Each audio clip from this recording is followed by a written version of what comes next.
आपने 500 रुपये में बटन दबाया है, आपने एक शराब की बोतल लेकर बटन दबाया है। सरकारी स्कूल बंद हो रहे हैं और शराब के ठेके बढ़ते जा रहे हैं। भारत में हर 2 मिनट में एक बच्ची का बलात्कार हो रहा है, ये ऑफिशियल डाटा है। बलात्कार हो रहे हैं, क्राइम है, भ्रष्टाचार है ना, नशाखोरी है। तो हर जगह जब ये चीज़ें दिख रही है तो आपको सारे चोर दिख रहे होंगे। जब प्रजातंत्र है, लोकतंत्र है, तो सरकार किसकी है? प्रजा की, लोगों की। तो जब लोगों की सरकार है, प्रजा की सरकार है और वो चोर है, तो वो हम ही चोर है ना। आपने गलत बटन दबाया है। क्योंकि अगर कोई भी युवा पार्टीवादी नहीं होगा तो वो चोर को चोर कह पाएगा, वरना नहीं कह पाएगा। आज आप महापंचायत में नया नारा लेकर आए हैं, ए फॉर चोर, बी फॉर चोर, सी फॉर चोर, डी फॉर चोर, ई फॉर ईमानदार। क्या मतलब है इसका और किस तरीके से इस नारे को देखते हैं? सर, हम इस चीज़ को इस तरह से देखते हैं कि ये इसमें बोलना भी क्या है। आप समाज को देखोगे तो आपको दिख रहा है कि जिस तरह से समाज की हालत है तो उसमें सारे चोर हैं, है ना। कैसे मतलब किस तरीके से? बलात्कार हो रहे हैं, क्राइम है, भ्रष्टाचार है ना, नशाखोरी है। तो हर जगह जब ये चीज़ें दिख रही है तो आपको सारे चोर दिख रहे होंगे। इन सब का जिम्मेदार आप किसको मानते हैं? वोटर। पहली बार कैसे बदलाव आएगा? कैसे बदलाव आएगा? युवाओं में बदलाव आएगा चीज़ों को जानकर, है ना, और सही बटन दबाकर। आप पहली बार हम देख रहे हैं कि जो जनता है वो सरकार को चोर कहती है। आप पहली बार देख रहे हो कि आप वोटर को चोर कह रहे हैं। किस तरीके से पूरा एलोबरेट करेंगे? सर, सरकार को बनाया किसने? बटन किसने दबाया है? और दूसरी बात ये है कि अगर प्रजातंत्र है ना, तो जब प्रजातंत्र है, लोकतंत्र है, तो सरकार किसकी है? प्रजा की, लोगों की।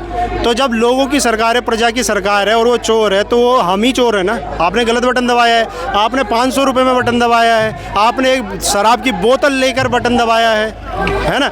आपको आपके घर का कोई ठेकेदार है, उसको ठेकेदारी मिले तो घर के सारे लोगों ने गलत बटन दबाया है, तो हम ही चोर है ना। क्या नाम है आपका? अरविंद, देहरादून से ही है। अरविंद जी, कैसे जनता को सुझाव देंगे कि कैसे जो सरकार चुने, किस तरीके से सही सरकार को चुने? सबसे पहले जो मैं कहता हूँ, इस देश से पार्टीवाद खत्म होना चाहिए।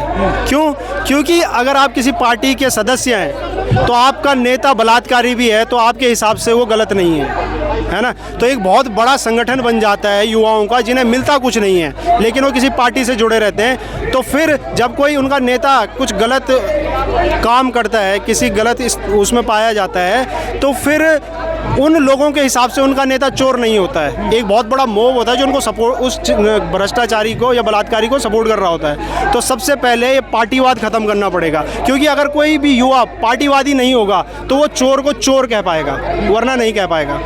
अपनेपन के विचारधारा को कैसे बदलें? पार्टी छोड़ो, पार्टी छोड़ो, वरना अगर आप पार्टी नहीं छोड़ोगे तो अंकिता का बलात्कार हुआ था, वो आपकी तरफ बढ़ रहे हैं, अब आपकी बच्ची का बलात्कार होगा। क्यों? क्योंकि वो तो आगे बढ़ता ही जा रहा है ना, उसको आपने रोका नहीं तो वो आपके घर भी बढ़ेगा।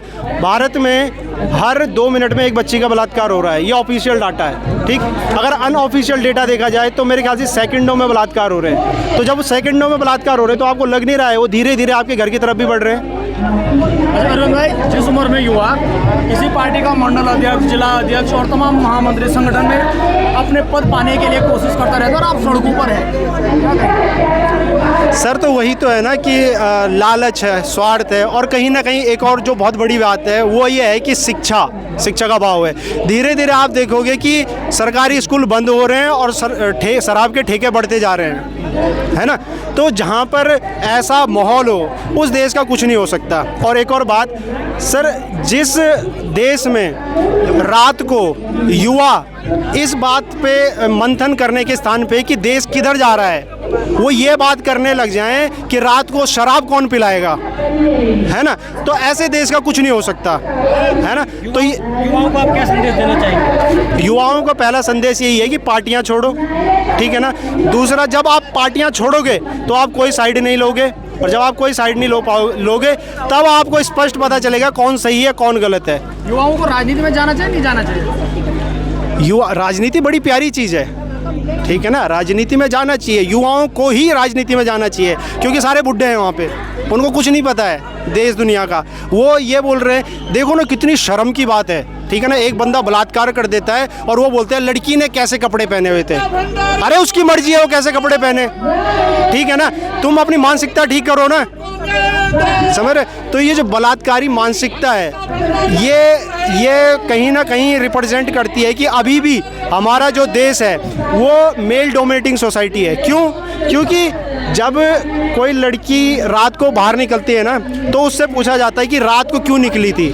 जिसने बलात्कार किया उसको नहीं बोला जाता है कि भाई बलात्कारी घूम क्यों रहा था वहाँ, उसको मारा क्यों नहीं, उसको पकड़ा क्यों नहीं, है ना, उसके घर वाले उसको क्यों नहीं रोक रहे हैं। तो आप समाज में कुछ भी देख लो कि किस तरह से चल रहा है, पर एट द एंड सिचुएशन देख के यही प्रूफ होता है कि हमारी सोसाइटी आज भी मेल डोमिनेटिंग सोसाइटी है, पुरुष प्रधान समाज है।